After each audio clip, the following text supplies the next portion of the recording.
Coming up on this episode of The Barbershop, I'm going to tell you why everybody got it twisted. It's not Deshaun Watson that's going to spell success for the Cleveland Browns offensively. It all has to do with Nick Chubb in 24. I'll explain how and why Nick Chubb is the key to the Browns offense in 2024.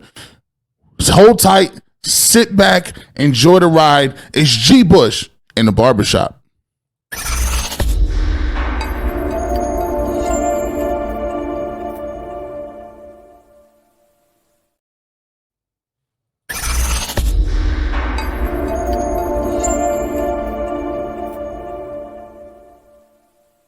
Welcome on into The Barbershop. And before we get to anything, we got a special salute going out to the people that showed us love. If you see down here, we got the ticker tape going as promised, man. Shout out to all the people that's supporting. We want to say thank you so much for our Patreon members. And the following individuals have already supported on Patreon. Thank you guys so much. Without you, this would not be possible. In the MVP tier, Greg Smith, we appreciate you.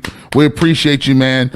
In the All-Star tier, Amari Spence, he's in the All-Star tier. Thank you so much, Amari. And in the starting lineup tier, we got Bradley Thomas Bruns, Aaron, Gail Mayo, Spencer Mahone, Brandon, and Russell Edwards. Let's see if I can find this.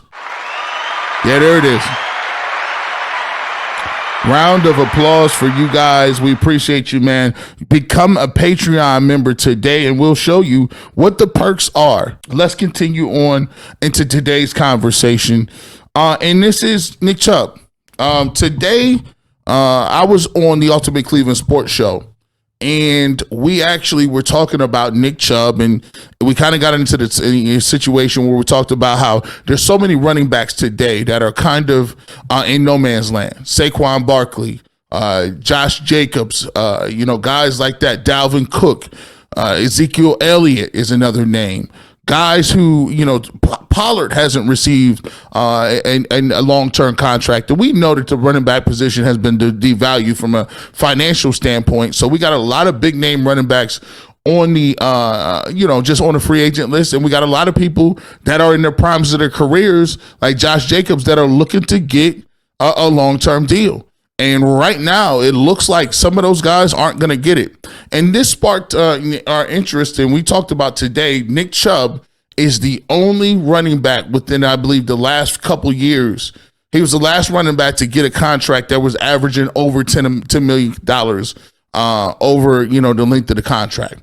And so Nick Chubb's cap hit tomorrow, next year in 2024, after this year, in 2024, his cap hit is going to be $16 million. And so people are talking about already whether or not Nick Chubb's going to be in a Cleveland Browns uniform. If Nick Chubb comes back and say he leads the league in rushing at 1,600 yards, right, and 16 somewhere around that, and he has a dynamic year, catches the ball out of the backfield, they're going to be a hard press to cut him. Not only am I hearing that when it comes to money, but I'm hearing it all over the local media. I'm hearing it all over the streets. When will Nick Chubb how long will he be actually still on this roster? And, I'm hearing comments like this. Nick Chubb's cap hit next year is $16 million. If they cut him, they would save 12 of that $16 million. Yeah. They're not going to take a $16 million cap hit on a running back. That's just, nobody's doing that anymore. This year it's almost $15 million, and next year, obviously, it's $16. I think they may look to renegotiate. You're talking about what is the long-term outlook, and you're talking about is that type of money worth a running back? They've almost become middle relievers in baseball. Like, just sort of cycle through. You get what you get contract-wise. And, right. And if you don't like it, we're going to replace you. Yeah. It's really unfortunate because of the physical pounding that the position takes. Yeah, it sucks for those guys, but I don't blame teams for doing this.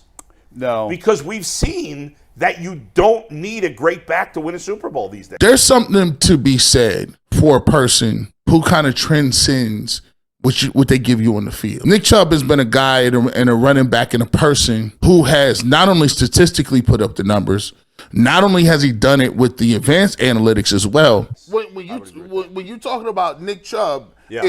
we preach a bunch of stuff about sports. We want guys to hand the ball back to the ref. We don't want them being in the street in the club. We don't want them having a bunch of kids. We don't want them having tattoos and all kind of crazy stuff. Nick Chubb is the epitome of everything that you tell people you want football players to be. Yes. And to a certain extent, that should be worth something. And if I'm the Cleveland Browns, I'd find a way between me and Nick Chubb. We're going to say, listen, there's certain people that we're not going to put in another uniform. I just believe Nick Chubb should be one of those guys. But he just does everything that you want, right?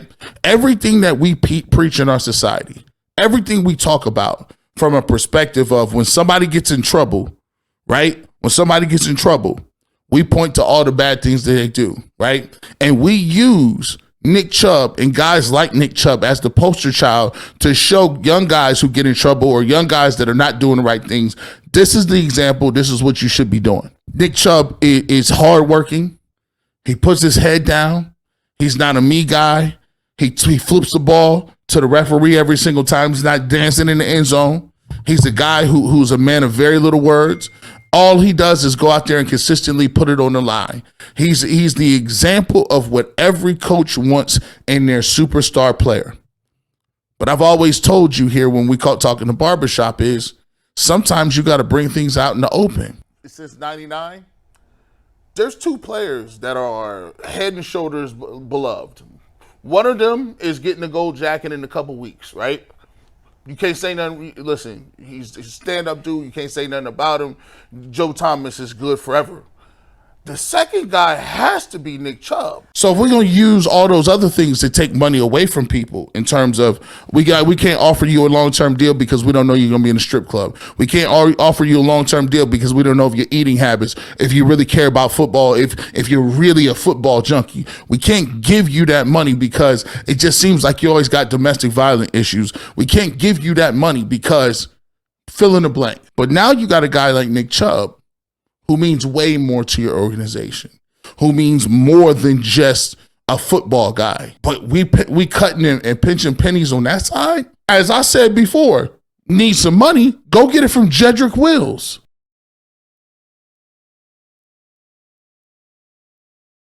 If you need some money, go get it from Teller.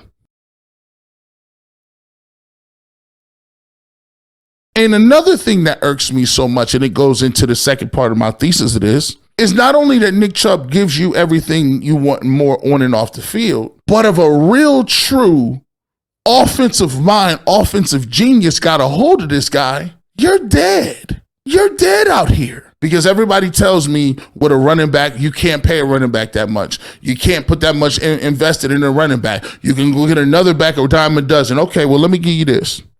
If you can get a running back anywhere and it didn't matter, let me ask you a question. What if Nick Chubb went to the Ravens?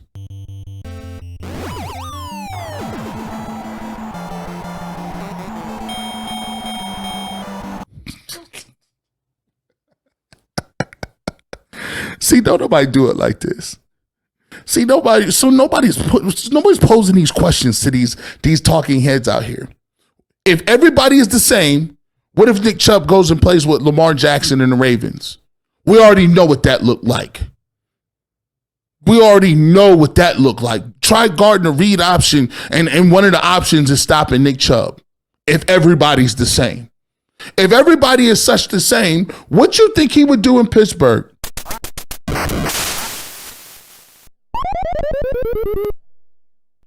You think they have him on a pitch count in Pittsburgh? They take Nick Chubb and beat you upside the forehead like a rag doll with Nick Chubb until you couldn't move. Oh, what are you jumping for? What are you jumping for? Here.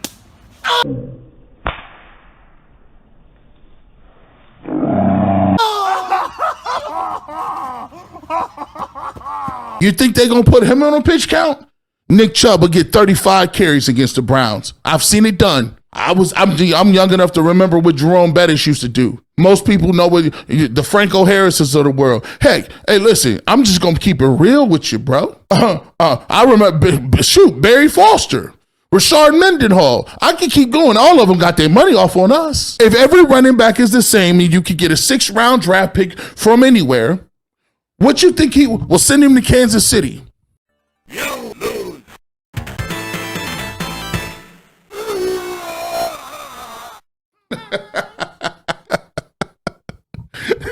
See how quickly them talking points that people got dissolve into thin air?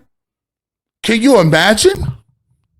Can you imagine the Patrick Mahomes ability to maintain and make every throw, the creativity of Andy Reid, and you got a guy like Nick Chubb running downhill at you? Good luck. I'm sorry. Good luck, people. Good luck. You want to see how bad it is trying to guard Josh Allen, Stephon Diggs, and Nick Chubb? G. Bush, all the backs are the same. They're all the same backs. It doesn't matter. You can get a running back wherever in the 6th round, you fools. The reason why you saying that all running backs is the same is because you lack the understanding to understand what football is about at its core. Football at its core is about complementary football. It's about zigging when somebody thinks you're going to zag. It's about passing when they think you're going to run. And it's also about getting a game plan together where you got to stop multiple things at once. I watched a little bit of a YouTube rabbit hole documentary, and it talked about military fighting powers. They would like you to believe that all the other countries like Russia and China and all those good countries, they're superpowers, right? They like to say, military, they're right on the cusp. They're right on the cusp. They're right there. No. No, you're not. Guy told me a superpower, the definition of it was this. Exert influence or project power on a global scale, and if needed, in more than one region of the globe at a time. When you are a superpower, that means you can fight a full-fledged war on multiple fronts. Official military doctrine that states its military forces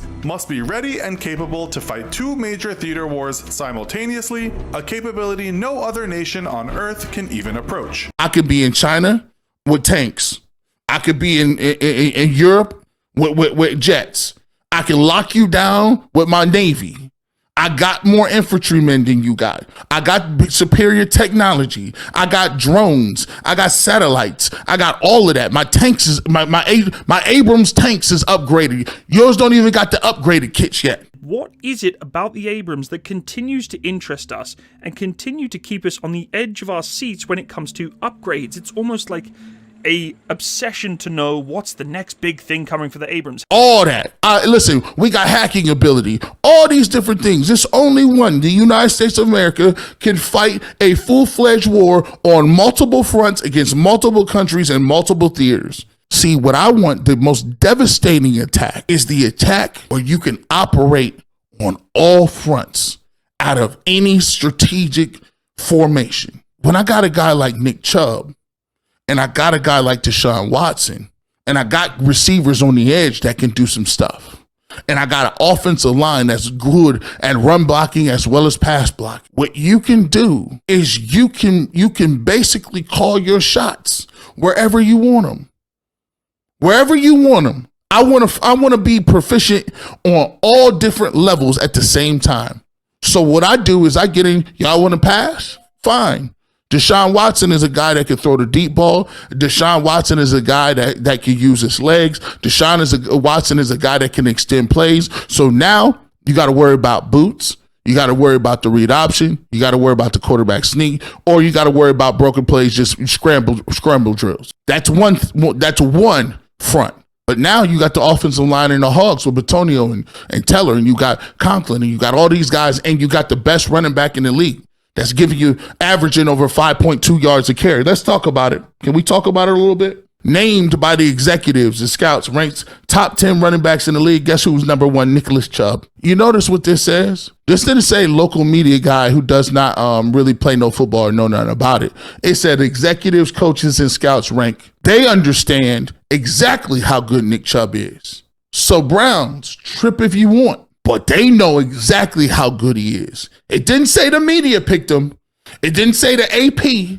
The New York Times, the Washington Post, it's the Cleveland.com. It said execs, coaches, scouts, and he's number one. And you know why he's number one? You know why he's number one? Let's just get to it. Let me take this down real quick so you can see that. You want to know why he's number one? Because he's a bell cow. 302 carries, 1,525 yards, 12 touchdowns.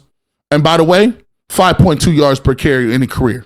Gave you 239 in the air, 27 receptions. Overall PFF grade of a 90.3, rushing is a 90.7. He's been that way for a long period of time, people. He's always been nice. We know that he's good. We know that he's able to run through tackles. But here's where being able to do it in multiple theaters really, really sets the Browns apart. Let's talk about my people at Patreon. This video is sponsored by Patreon. We appreciate the individuals that have also done it for Patreon. However, coming up, we got something special Friday. Before I get to why Nick Chubb is going to be so devastating in the run game this year, I'm going to tell you about my people at Patreon. This video is sponsored by patreon.com. Support the barbershop. We already have some people, as you see, names scrolling to the bottom of the screen. They've supported the barbershop. We encourage you to do so. We'll come back on the other side and let you know why Nick Chubb is so dangerous after a word from Patreon. I want to thank our sponsor, Patreon. Patreon is a great way for fans to increase engagement with creators, get behind the scenes access, and help push the content their community is passionate about. If you're enjoying the quality content on the Barbershop YouTube channel, we encourage you to further support our cause by becoming a member on Patreon. Barbershop members on Patreon will enjoy a wide variety of exclusive members only content. As a Barbershop member, you will have access to exclusive videos that you won't find on YouTube. You'll get live question and answer sessions, personalized birthday messages, discount barbershop merchandise, and special shout-outs. We'd like to say thank you to all of our new and existing Patreon members for their continued support. We would not be here without you. Join today by clicking the Patreon link in the description. Welcome back to the barbershop. We thank everybody out there for subscribing to the channel. Make sure you hit that notification bell. And please, hey, if you don't got it from Patreon, we get it. People out here working, moving. If you don't have that, make sure just to give me a like. That's all it takes, man. Give me a like if you like the content. You like the content that we're putting out consistently. Please like the channel, subscribe to the channel, hit the notification bell so that you can get caught up on all of our content. And don't forget, coming up this Friday at 8 o'clock is our first, if it's really successful, what we're going to do is we're going to actually have people sign up, and we'll be able to do this during the season. And what we'll do is we'll have Twitter Spaces every single Friday. Let's get back to Nick Chubb and why he's going to be so dominant this year. The reason he's going to be dominant if they use him correctly. Because remember, the thesis is, yeah, if everybody's so equal, go ahead and trade him to one of your competitors and see how equal he is, because he's going to beat you to death. They're going to use Nick Chubb and a lot. But the reason why everyone's missing the point is the fact that you want to use a Nick Chubb in passing formations as well as your running formations. You say, gee, but that's not earth-shattering. That's nothing. I waited all this long for that. Well, no, I'm going to break it down to you. When you look at this, and traditionally when you come out in a passing set, there's two things that happen. And everybody is caught up telling me what the trends are, but no one wants to be the innovator. When the Golden State Warriors became the innovators that they were, they did three things that really helped their team out. They did three things to spark what it was that they were doing. The first thing they talked about was pace. Bo gets more of a passer. Ariza to Capella. Got his miss on the doorstep.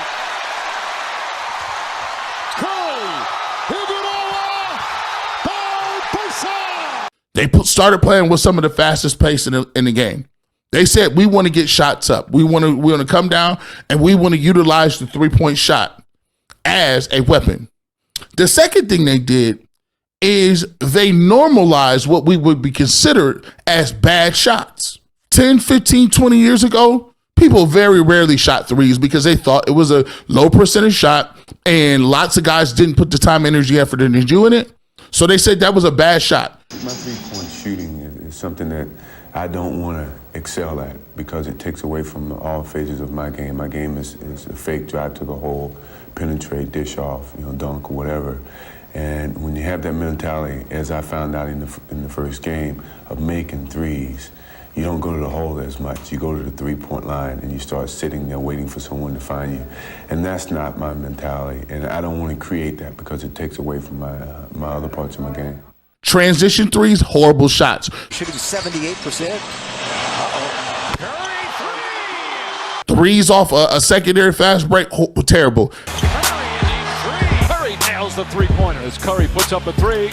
Step back threes, guys go under the pick and roll. You instead of top threes like that. Walter Kennedy as Steph Curry drains a long to forecourt.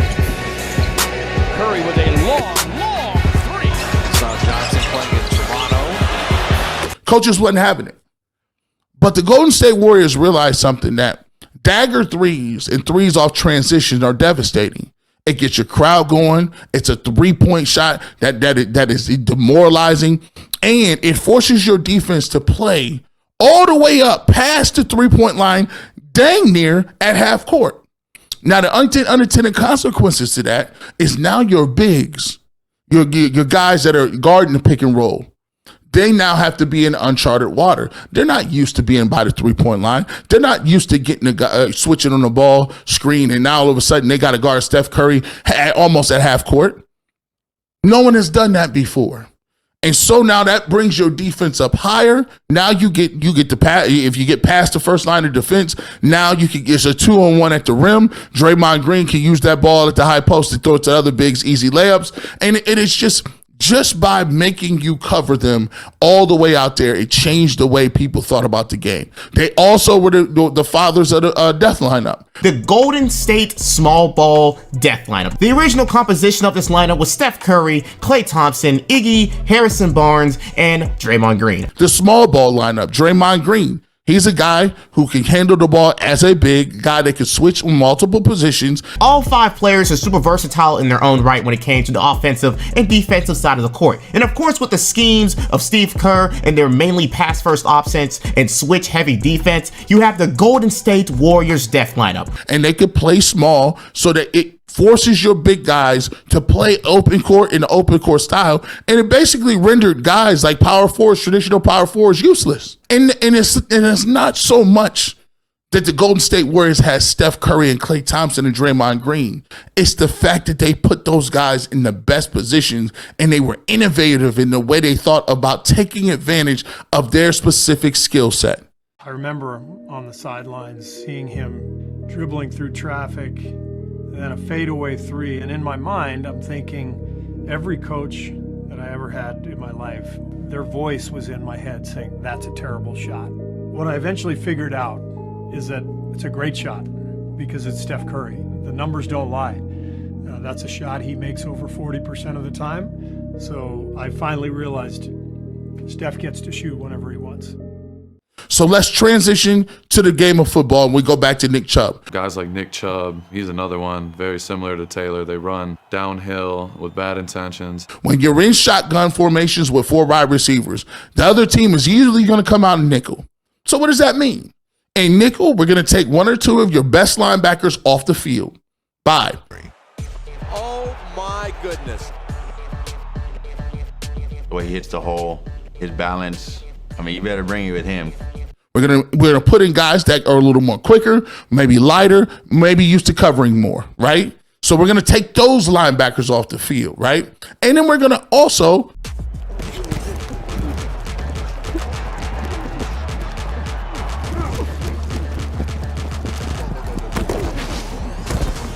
add another cornerback, usually a 3rd or 4th corner. Now, guess what? He's on the field. But the thing about it is, when you're the nickel cornerback, you're in the run fit. He felt that 3 technique, went outside the tackle, trying to come downhill. He feels that and was fast enough to outrun that, but then get right downhill and find that lane.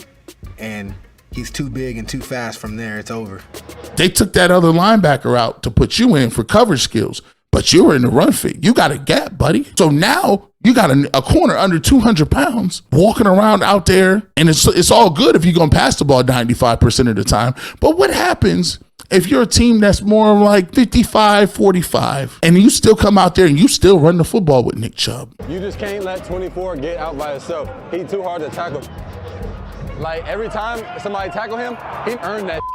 He not just getting tackled.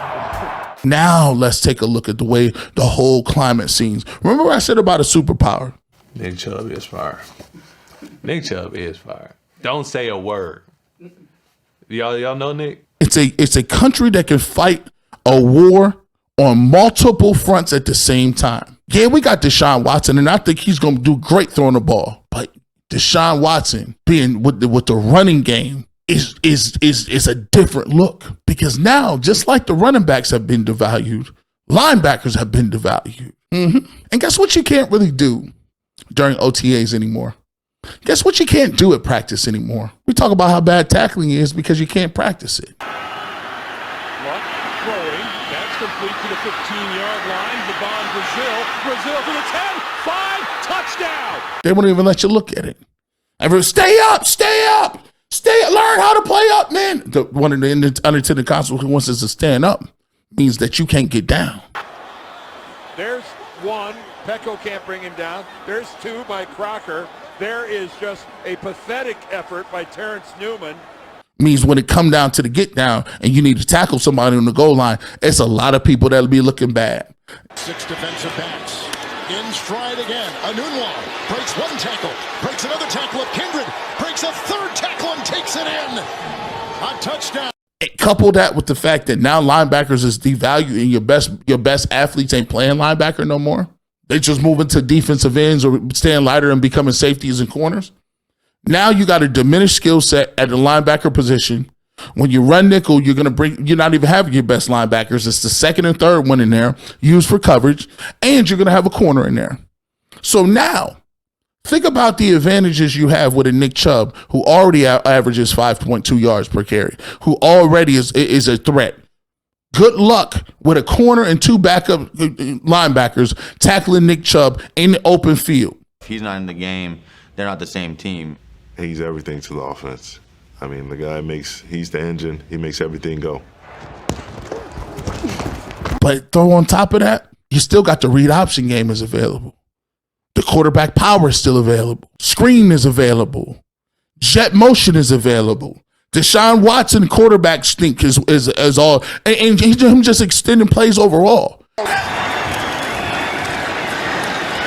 Watson, and he goes down. No, he stays on his feet. Throws on the run. Touchdown! How does he stay on his feet? So now that's one front. Then Nick Chubb is the second front. Now you got receivers, and now the guys like Elijah Moore, the guys who are route tacticians like Amari Cooper, now guys that are vertical threats like David Njoku. After you've got done getting beat up the side of the head with Nick Chubb with your corners in the game, now what are you going to do? Do you put a big linebacker in and risk the fact that they're still in 4 wide and get torched? Do you bring more corners in? And then now it's less linebackers and you're still running the ball? What do? Do they stack the line of scrimmage and say go one-on-one on the outside or run man coverage? And now Deshaun Watson, when your back is turned toward the quarterback, you got to run man coverage. He's running down your backside. Remaining. Watson protected, escaping, gonna run for it. You get a block on the edge, he's gonna get there. First down and more. And Deshaun Watson inside the 10, into the end zone for a touchdown. All of these things are opened up because of the fact that you're taking advantage of what people naturally believe is the new wave. See, there ain't nothing new under the sun. That this game where people think the quarterback is the best in the world. See, I'm young enough to remember. You remember the Houston Oilers and Warren Moon with the run and shoot? You see your offense from the Oiler days in some of these offenses? A ton of it. You remember the Atlanta Falcons under Jerry Glanville running the run and shoot? New England's offense, I see it throughout the league. A lot of our pass concepts, especially from 4 wideouts, all the different switches and zone and reads and different things like that. Yeah, I see all of that. With Jeff George? Okay. Y'all remember back in the day when the Buffalo Bills was running the K-gun, a version of the run and shoot, a version of the spread out. And they went to 4 straight Super Bowls. See, the reality it is, all of these little pass type, happy pass type people, that's great. It sounds good. But what I want innovators, not imitators. And the Cleveland Browns have an opportunity to be an innovator. They have the opportunity to exploit the fact that the rest of the league wants to drag you along and say, no, you can't run the ball like that, while they switch out their linebackers and put 96 corners in the game. Drawback of our offense, we didn't have a tight end on our roster. So when you wanted to run the football, you really couldn't run it the way you wanted to because there was no tight end in the offense. Not over here. I'm going to be an innovator. I'm going to say I'm still going to show up in a passing rotation. I'm still going to show up in a passing down and distance and a formation, but you don't know what I'm running. You have no clue. Because if you think I'm not going to hand the ball to Nick Chubb back here and let him get downhill and let him get that thing rolling, you done lost your mind. But that's just me. I don't know. You put in the comment section. Is Nick Chubb going to be a glorified scat back while the Browns try to figure out how many yards Deshaun Watson is going to throw for? Or are they going to be a superpower and be able to run, pass, run fakes, get gadget plays, all out of the same formations? I think that's the best bet. I'm just saying, don't take my word for it, right? Do your math, do your homework. With that being said, we want to thank every single person who is joining Patreon. If you want to join Patreon, you get a bunch of different things that we're not offering anybody else. Exclusive videos, we got them up there right now. We're on our 4th exclusive video, so if you sign up today, you get access to all 4 of those. You'll get access to all the other perks we got coming up. And coming up on the next video, I got some announcing to do, some good news. I think you're going to be excited about it, man. We moving and shaking over here. If you appreciate what we do, if you love the content, show your man some love, hit that like button, and as always, man, you don't know when G. Bush is going to show up. What do? You got to listen for the Clippers. Peace.